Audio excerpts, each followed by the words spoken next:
후에 백성이 하세롯을 떠나 바란 광야에 진을 치니라. 아멘. 할렐루야.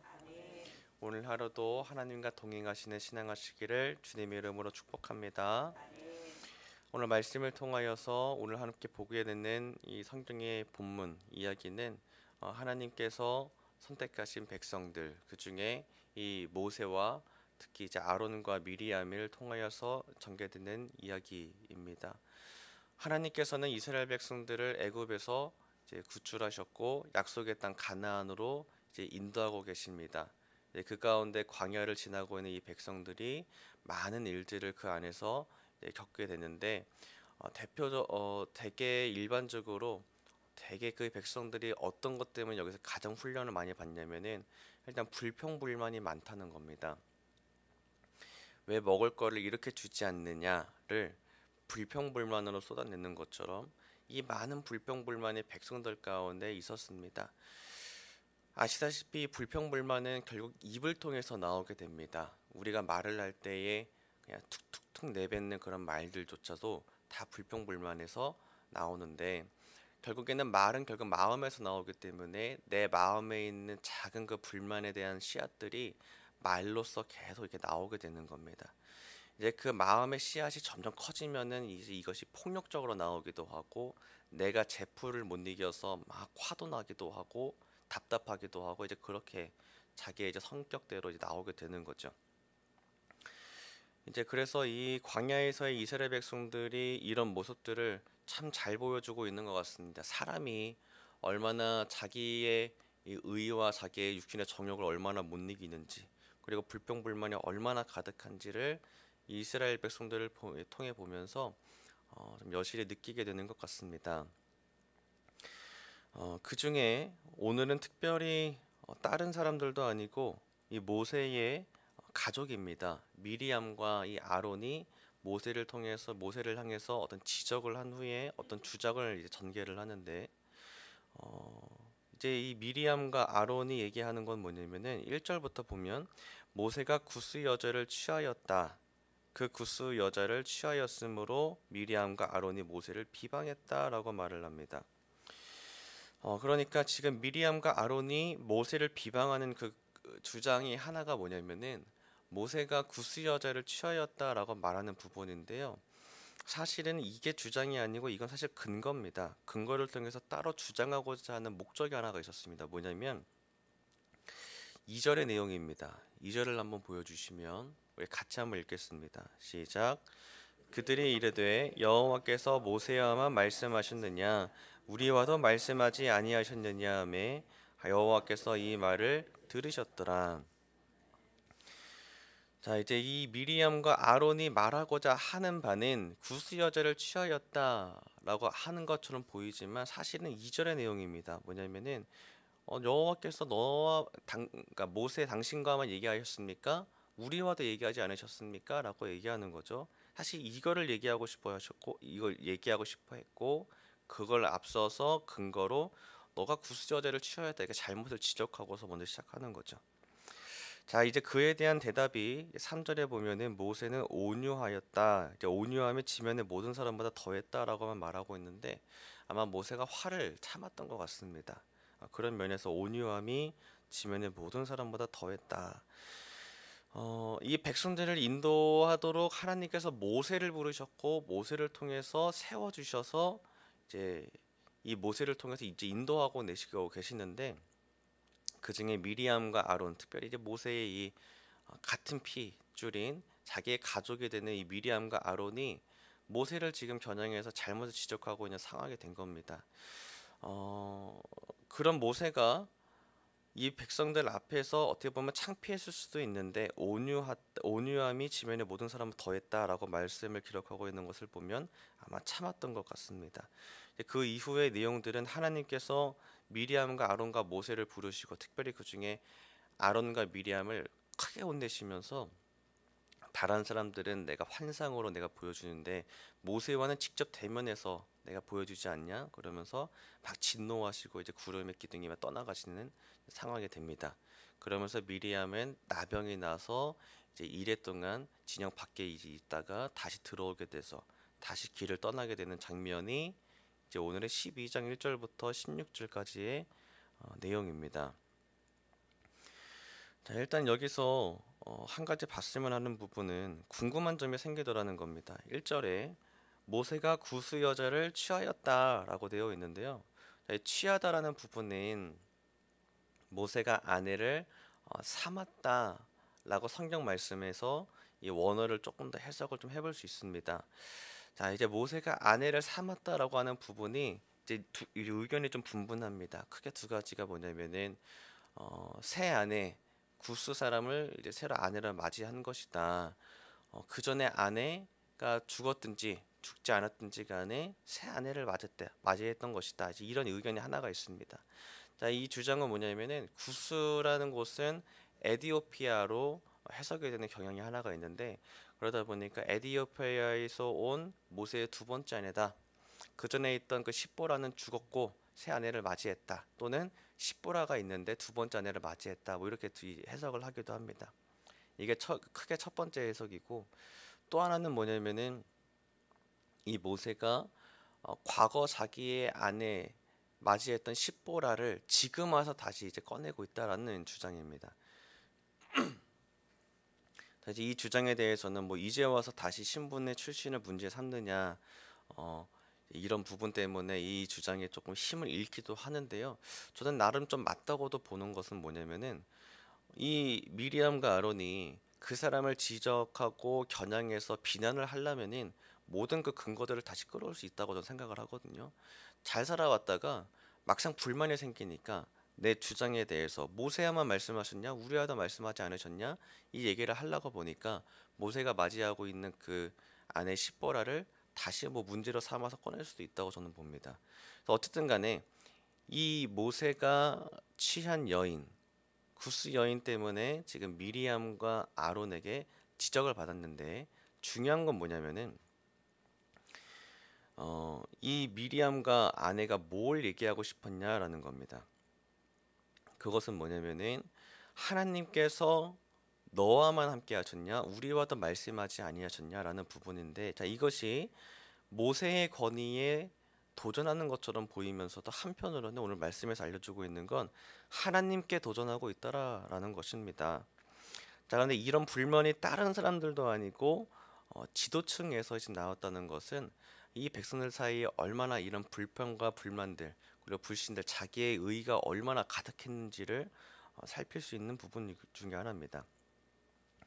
그러니까 본문 중에서 이제 읽다 보면은 느끼는 건 뭐냐면은 사람이 참 이런 본성이 있다라는 겁니다. 그게 뭐냐면은 교만이 앞섭니다. 저 사람이 하는 걸 보면은 내가 할 수 있을 것 같은데, 왜 저렇게 하지? 내가 그냥 하면 될 것 같은데 하는 마음들이 조금씩 커지다 보면은 이게 교만으로 이제 발전이 돼서 그 사람한테 비방을 하거나 말로 헐뜯거나 얕잡아 보거나, 이제 이런 인간의 본성이 있다라는 거죠.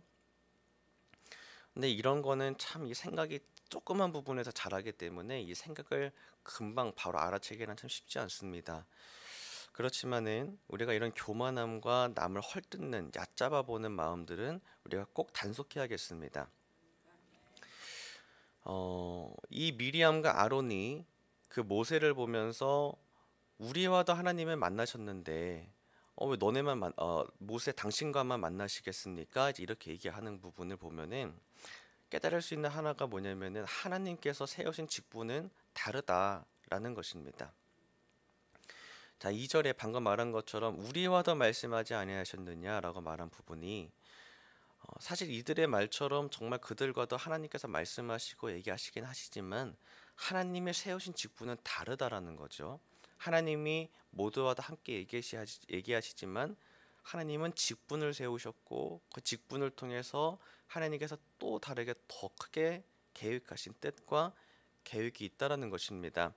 직분을 따라서 하나님께서 예비하신 것이 있다는 것입니다. 만약에 그게 아니었다면 하나님께서 오늘 그렇지, 너네 말도 맞다 이렇게 하셨을 텐데 그게 아니더라는 것이죠. 왜 그럴까 생각을 좀 해봤습니다. 하나님께서 이 직분을 통해서 왜 이거를 지키고자 하셨을까 생각을 해봤을 때 가장 크게는 하나님은 질서의 하나님입니다. 하나님께서는 순서가 있으셔서 무질서 속에서 질서를 창조하셨고 없는 거에서 있는 걸로 부르셔서 하나님은 하나하나 순서와 질서를 만드시는 분이시기 때문에, 그리고 하나님께서가 질서의 하나님이시기 때문에 이 질서 안에서 이루어지는 하나님의 그 섭리가 있더라라는 것을 좀 묵상해 보게 되었습니다. 우리 교회 안에도 그렇습니다. 많은 직분자들이 있고 우리가 이 직분에 순종하는 것은 참 중요한데, 그 이유가 무엇이냐면 하나님께서 그들을 통해서 하나님과 각자마다 계획하신 그 직분에 따른 하나님의 일이 있기 때문입니다. 참 놀라운 것은 이런 미리암과 아론의 그런 이제 반박과 이런 질타를 들은 모세가 온유한 모습을 보였다라는 것입니다. 3절에 이 사람 모세는 온유함이 지면의 모든 사람보다 더했다라고 하고 있는데, 이 온유함이란 겸손하다라는 뜻과도 같습니다. 그러니까 이 모세는 지금 미리암과 아론 앞에서 이 화를 참고 있는 상황이고 부끄러움을 지금 마주하고 있는 상황인데, 어, 이 부분이 참 많은 사람들에게 온유했던 모세라고 지금 인용이 되면서도, 한편으로는 어떤 점에서 온유할 수 있었을까라고 좀 생각을 해볼 필요도 있습니다. 모세가 어떻게 하면 여기까지 온유하게 될 수 있었을까? 자, 그것은 우리 지난 시간의 내용을 생각해 보면 되겠습니다. 지난 시간 민수기 11장에는 한 가지 사건이 있었는데, 이 이스라엘 백성들이 만나와 메추라기의 사건 때문에 하나님께 불평불만해서 이제 그것들을 이제 얻었을 때, 그냥 얻은 게 아니라 하나님께서 내가 이것을 싫어하기까지 먹이시겠다 하셨던 사건이 있었거든요. 자, 이때 이제 모세가 얘기하기를, 이 백성들이 우는 것을 기뻐하지 않으면서 하나님께 이렇게 기도합니다. 모세가 여호와께 여짜오되, 11장 11절, 민수기 11장 11절을 보면, 모세가 여호와께 여짜오되 어찌하여 주께서 종을 괴롭게 하시나이까? 어찌하여 내게 주의 목전에서 은혜를 입게 아니하시고 이 모든 백성을 내게 맡기사 내게 그 짐을 지게 하시나이까? 어제 담임 목사님 말씀처럼 모든 사람이 이런 힘든 시간이 항상 오는데, 내가 죽겠습니다, 다 못하겠습니다, 이런 상황이 이제 온다는 겁니다. 이제 이런 환난을 계속 마주하면서 모세도 이제 이런 거를 훈련했던 것 같습니다. 내가 쉽게 못하겠습니다, 이제 못하겠습니다, 다 포기하고 싶습니다, 이렇게 이게 툭툭툭 나오는 이런 마음에, 다 포기하고자 하는 마음과 그 말들이 이제는 좀 훈련되지 않았나. 그래서 이제 이 미리암과 아론 앞에서 모세는 온유하였다라는 이제 모습을 보일 수 있었던 것 같습니다. 많은 훈련들을 통해서, 많은 환난들을 통해서 깨달을 수 있는 게 있다라는 것. 이제 그것이 무엇이냐면은 내가 그냥 못하겠다, 이게 짜증이거나 이런 불만으로 표출하는 것이 아니라 온유하게 받을 수도 있다는 겁니다. 우리가 가끔 살다 보면 어떤 사람이 내게 어떤 반론을 제기하거나 왜 그러냐 이렇게 짜증으로 대할 수 있습니다. 감정적으로 나를 대할 수도 있고, 또 나 또한도 그러다 보니까 답답해서 짜증이 나고 화도 날 수 있고, 아니야 이게 내 말이 맞는데 이렇게 이게 나올 수 있지만, 모세처럼 보면은 많은 환란 속에서 꼭 훈련받을 수 있는 한 가지는 뭐냐면 온유한 성품입니다. 내가 그 상황 가운데 그냥 똑같이 맞붙여서 그냥 상황을 해결할 게 아니라 꾹 참으면 하나님이 해결하신다라는 믿음입니다. 이제 그 이후에 하나님께서 이 문제를 해결하십니다. 하나님께서 이 세 사람을 부르시고 그 중에 두 사람을 다그치시고 혼내셔서 진노 중에 떠나시고 미리암에게 나병이 나타나는 상황이 되더라. 이제 그 상황이 어떻게 해결이 되냐면, 하나님께서는 미리암과 아론을 그냥 죄 없이 용서하지도 않으십니다. 물론 이제 아론의 얘기를 들으시고 들으시긴 하시지만 그냥 없는 것처럼 하지 않으셨다는 겁니다. 어떻게 하셨냐면 이 미리암을 너네 진영 밖으로 쫓아내라, 이랫동안 쫓아내시고 다시 진영으로 돌아와서 들어왔을 때 출발하시는 것. 이것을 보게 되는데, 여기서 알 수 있는 건 한 가지는, 첫 번째 뭐냐면은 하나님께서는 사람을 용서하시지만 죄는 반드시 심판하신다, 이겁니다. 우리도 그렇습니다. 우리 모든 사람들도 우리가 죄인으로 났지만 의인으로 갔습니다. 믿음으로 말미암아 예수 그리스도 안에서 믿음으로 말미암아 우리가 의인으로 될 수 있는 길을 얻었습니다. 이것은 공의하신 유일하신 하나님만이 우리에게 베푸신 하나님의 은혜인 줄 믿습니다. 그러므로 믿음으로 말미암아 우리가 의롭다함을 얻을 수 있게 되었는데, 그러나 우리가 의롭다함을 얻을 수 있게 되었다고 해서 우리의 죄에 대한 문제는 어떻게 해결해야 되냐, 이제 이거를 가볍게 여기지 말아야 한다는 거죠. 하지만 우리가 죄에 대한 심판을 받지 않아도 되는 이유는 예수님께서 이미 2000년 전에 다 짊어지시고 죽으셨다는 사실입니다. 그러므로 오늘 우리가 믿음만으로 말미암아 구원을 얻을 수 있는 이유는 이미 우리 모든 죄에 대한 값이 치러졌기 때문입니다. 하나님은 사람을 회개하게 원하십니다. 죄는 심판하십니다. 오늘 말씀을 통해서 봤을 때 이 미리암도 그래 내가 받아줄게, 그냥 받으실 수 있을 만하지만 그러지 않으시고 미리암을 진영 밖으로 쫓아내신 이유는 공의하신 하나님께서는 반드시 죄는 심판하신다라는 이 부분을 하나부터 볼 수 있는 부분입니다. 말씀을 정리해 보겠습니다. 오늘의 말씀 이 전체 내용들을 몇 가지 좀 핵심들로 좀 요약을 좀 해봤는데, 일단 우리가 신앙생활을 할 때 첫째, 불평불만을 좀 줄여야 합니다. 줄이는 수준이 아니라 완전히 없애야 됩니다. 하나님께서 하실 거라고 우리가 믿어야 합니다. 가끔 보면은 우리가 저 사람이 왜 저렇게 하지, 막 내가 답답하니까 막 말도 나오고 마음도 앞서고 우리 열심도 있으니까 내가 그 사람을 보면 답답하고 짜증 날 수 있습니다. 그러나 그것이 육신의 본성이라는 걸 우리가 잊지 말아야 합니다.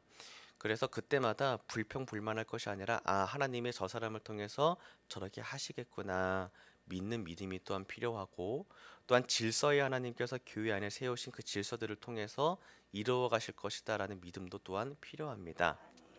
우리가 그런 믿음 가운데에서 불평불만을 줄여서 겸손하게 온유한 마음으로 하나님께서 하실 것을 믿는 우리가 되시기를 주님의 이름으로 축복합니다. 또 한 가지는 앞서 얘기한 것처럼 온유한 마음이 필요합니다. 어떤 상황 가운데에도 너그럽게 포용하고, 또한 그 가운데에서 입을 다물고 하나님께서 어떤 걸 원하시는가 그 순간에 묻는 이런 마음의 겸손한 자세도 필요합니다. 모세는 사람 앞에서 지금 겸손했다라는 것처럼 보이지만 사실은 하나님 앞에서 겸손한 겁니다. 그렇기 때문에 내가 여기 하나님 앞에서 막 말을 함부로 하지 않는 겁니다. 막 온유하고 겸손함으로 내 마음을 단속하고 입을 지켜서 사람 앞에서도 온유하고 하나님 앞에서 온유함을 지킬 수 있는 우리가 되시기를 주님의 이름으로 축복합니다. 또 한 가지, 하나님께서는 우리를 회개하기를 원하시고 죄는 심판하시는 분이시다. 그러므로 우리가 예수님께서 모든 죄를 다 치르셨기 때문에, 죄값을 치르셨기 때문에 죄를 지어도 된다? 아닙니다. 죄값을 치르셨기 때문에 믿음으로 이제 더 이상 죄를 짓지 말고 하나님의 의로 나아가야 합니다. 하나님은 죄를 심판하시고 죄인들을 부르시는 분이십니다. 또한 회개를 받기를 원하시는 분이십니다.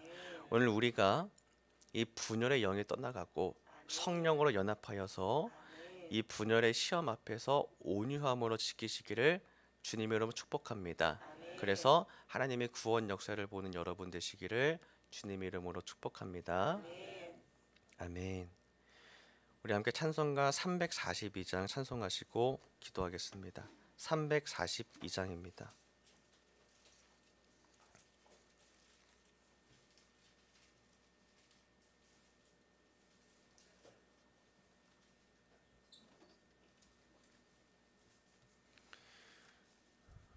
우리 찬송가 342장 찬송하실 때 우리 부활신앙 및 교회 부흥을 위한 기도 제목 함께 먼저 기도하고